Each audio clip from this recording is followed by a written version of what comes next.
Well, no one told me about her. How could I know? That is a song from the Zombies, and I am doing a cocktail, the Zombie. I am so excited. This cocktail actually is a request from my childhood friend Dominique Apodaca, Villalobos, and probably like 3-4 months ago, her and my other really good friend Patsy asked me to do a zombie. And sadly enough, in all my career, I've never made a zombie. Once I started looking up the recipe, then I started finding out a lot of things about Tiki drinks. I found out about Don Beach, who had Don's Beachcomber famous bar in like the 30s and 40s. Trader Vic is a legendary bartender who came up with the Mai Tai. All my years of bartending, and I've worked at nice establishments. We didn't do a lot of craft cocktails. I've contributed and written menus for some of these establishments that have been really cool and creative, all of my own originality, but I've never delved deep into, the zombie. And there's, you've heard about it, but it's really a complex cocktail, and I have 10 ingredients. Traditionally, you serve it in a tiki cup, but I decided to do it a punch bowl style and to add a couple of twists.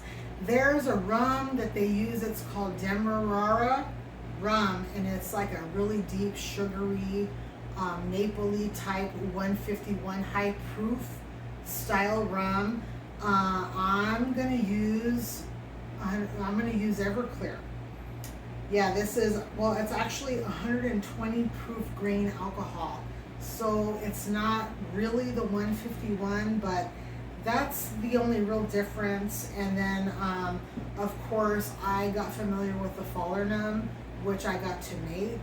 I saw so many recipes online. I saw some really cool bartenders on YouTube have all these different approaches and techniques. And basically, from all of my research, reading, watching videos, I made my own rendition of Falernum, and I also learned about Don's Mix.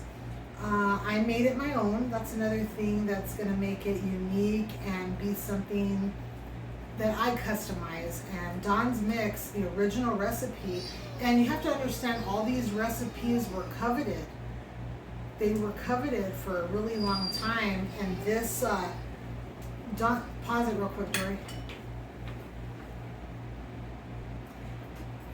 Thanks for being patient with me. I have an elderly dog, and it's 11:54. He's really upset that I'm up and filming, so I had to take care of my dog, Tubby.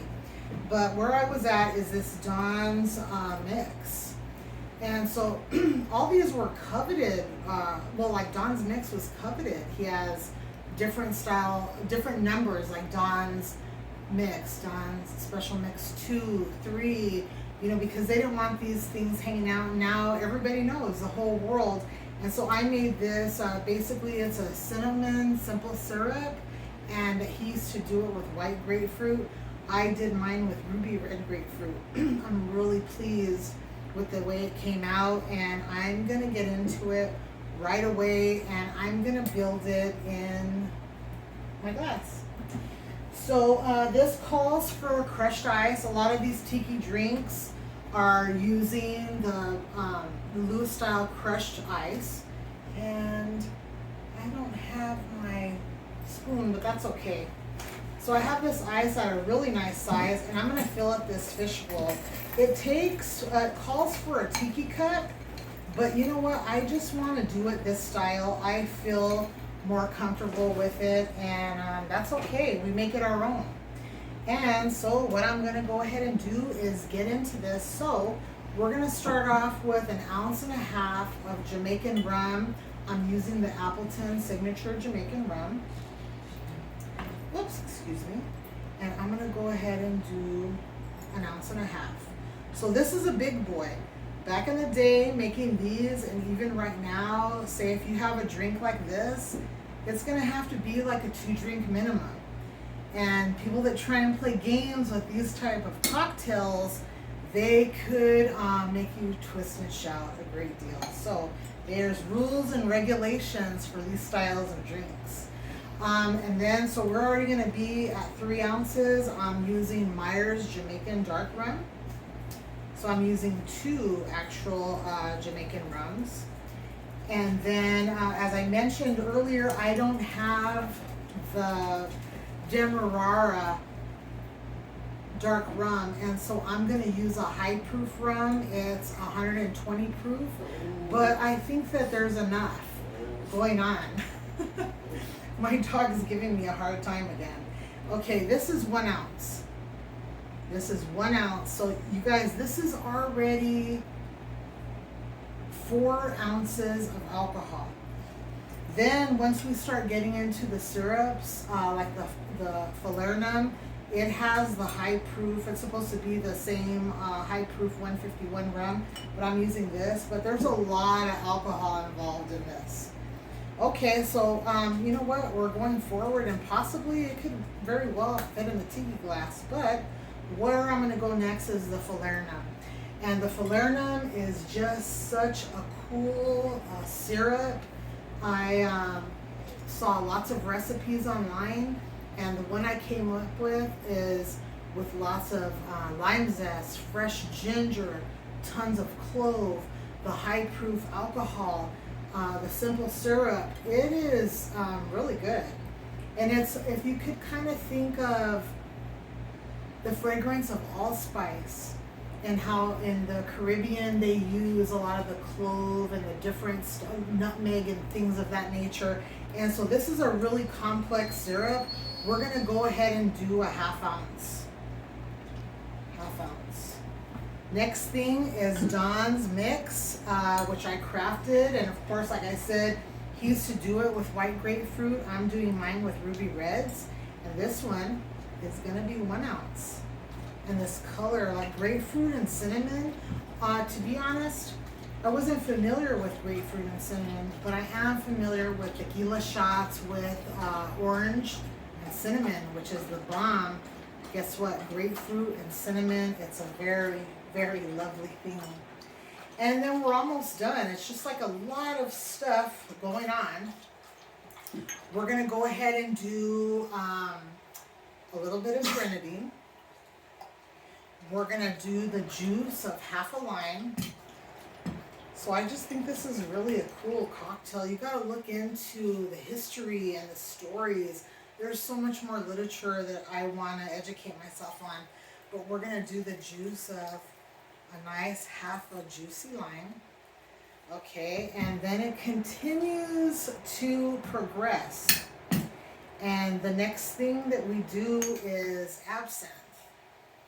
And so it wasn't in my budget. I wanted to get a big bottle. What I really wanted to get wasn't available. Some of the things were really expensive, but they have these really cool little bottles. They have, I think it's called Nefestizo or something like that.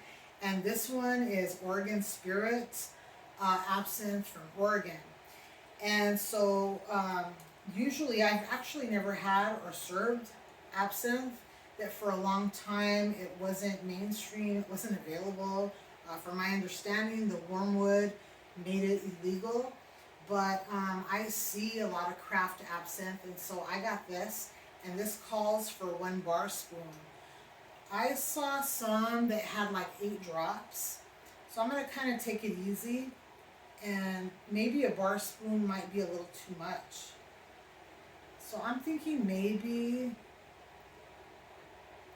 1/2 a bar spoon, because absinthe is one of those really intense style things. And you know what, now that I'm making it, I could see that it probably really would have fit in the tiki, because this is like a really accurate cocktail and it's supposed to just fit. So the last thing I'm going to do that I'm going to add is bitters. I need to have like maybe a video education on bitters, but it's a tincture. What I decided to use, because I have a nice collection, this is Australian company bitters, and it's a nice crafted. And what I like is some bitters have that red color. This has that dark color, like the Angostura is the one that we're already accustomed to. And so that's it. We have a zombie now. I have to admit that maybe it wasn't the best choice to do the fishbowl, but I think it's all about how it tastes. And so I'm going to just empty out my Lewis bag. And I have that there. And the color is looking pretty good. And then, you know what? Since I did a Mai Tai earlier and I have the umbrella, I'm going to go ahead and do kind of the same garnish because the zombie just calls for fresh mint. And so I have a nice bunch right here. And, you know, you're just going to kind of do your thing. We all know what that does. Kind of releases the oils. Put that in. And then I'm going to do the Mai Tai lime shell right on top. And that actually is looking very, very cool. And I have my straw kind of stuck right here. But this is a zombie cocktail. Has 11 ingredients, 12 because I added the lime shell. And I'm just so excited to try it because I never have. I've only heard about the legends.